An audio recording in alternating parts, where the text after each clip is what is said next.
Hey there, Sharon Horne-Ellstrom here. Welcome to day 90 of our 365-day challenge, our BU 365-day challenge, to do one thing every day that improves us, to continuously improves us in some way. Today our topic is, we are wrapping up the category, the topic of, I'm trying to grab my board, which I'm not successfully doing, of mental well-being. So the last day of each section, each segment, I'd like to talk about continuous improvement for that particular area. Now, what does continuous improvement mean? Continuous improvement to me means progress toward, or steady progress, or consistent progress toward what it is that I want, a worthwhile goal to me. So we have to think about, what is the one thing I want with respect to my mental well-being that I can make progress toward for the rest of the year, a little bit every single day. And the best way for me to do that I found in my experience of 62 years, and I probably didn't do it the first 10 or so, but was to do something every day that I wanted to create a result for in my life. So my question for me is, what can I automate? What about my mental well-being can I put on autopilot so I don't have to think about it and worry about it on a conscious level every single day, but I know I'm moving toward my long-term goal for mental well-being by just habitually doing the things I do every day. Well, one of the things I like to do, and we'll probably talk about it more this upcoming month, is practice gratitude, because gratitude helps my mind and my mental well-being in so many ways.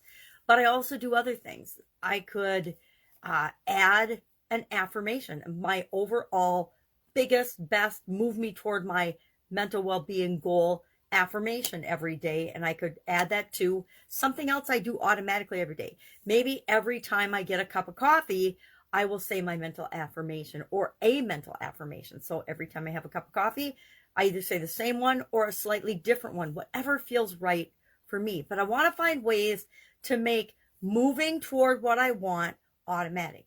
I could also remind myself, and on a more conscious basis, every time I notice a belief that's popping up in my conversations or in my environment or in my head, the conversation that's always going on in my head, I automatically run it through the SOAP framework. And maybe I will program my subconscious so that whenever a belief comes up, it automatically runs through the SOAP framework. So I make sure that I'm only acting upon the beliefs that are right for me and are moving me toward what it is that I want in the different areas and aspects of my life, especially in my mental well-being, right?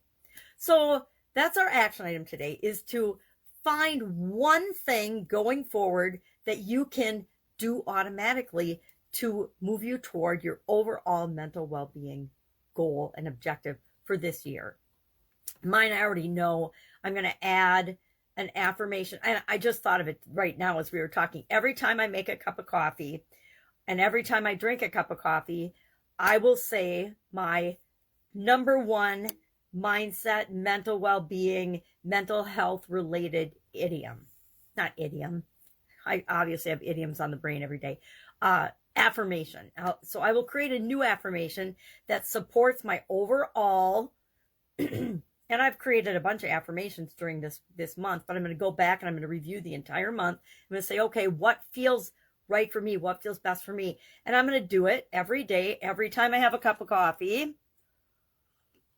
Not every sip of coffee. I can't commit to that, but I can every time I make a cup of coffee, because I have to go to the Keurig and make a cup of coffee. That takes a minute or two. And in that minute or two, I can definitely recite in my mind my affirmation, right? So I'm going to pick an affirmation and I'm going to repeat it every time I have a cup of coffee between now and the end of the year. Now, I'm going to pick an affirmation. I'm going to try it on and I'm going to say that affirmation until I am inspired to change that affirmation to something else, right? So I have no idea what it's going to be today yet. I haven't thought of it. That's my action item, is to come up with my affirmation every time I have a cup of coffee. Moving forward, I'll drink it. I'll say it and repeat it in my mind. And then over time, as I change and morph and grow and get closer to what it is that I want for well-being, chances are the thing I need to tell myself, the affirmation I need to make, is going to change. And so I'm giving myself permission to change and evolve and improve as I go throughout the rest of the year. All right, so that's our action item today. Come up with one thing with respect to your mental well-being that you can automate that will provide continuous improvement, and move you toward your end goal of what you want for mental well-being. Any questions about anything mental health, mental well-being, mental mindset, beliefs, thoughts related, hit me up in the comments below, or feel free to direct message me. You can Voxer me if you so choose. My Voxer is Pajama Grandma with a Gramma, so you can always Vox me there. I use that intentionally so that everybody can't find me on Voxer. You have to know how to find me and what my name is there. All right, any questions, hit me up. Otherwise, I will be with you tomorrow, and we are going to jump into, for this next period, this next segment, our spiritual well-being, our spiritual health. And this is a very personal topic to everyone, but I will cover it very broadly and very, whatever you believe is what you believe, because I believe we all have a right to believe whatever we want. And spirituality and religion and all of the beliefs that come into that realm are extremely personal, and I'm not going to ever question that. Everybody gets to believe what they want to believe. All right, so spiritual this next period during the month of April, which is Easter and all those other months. So I like to, I guess apparently I'd like to kind of match the area of my life that we're focusing on for this challenge to kind of something that's going on in our worlds generally. All right. I'll be with you tomorrow. Have an awesome day 90, and pat yourself on the back for making it to day 90, because most people don't even make it through a 5 or 10 day challenge, much less a 30 or 45 or 90 day challenge. So I'm really proud of you, and I really appreciate you sticking with me. Have a great day, and I'll be with you tomorrow.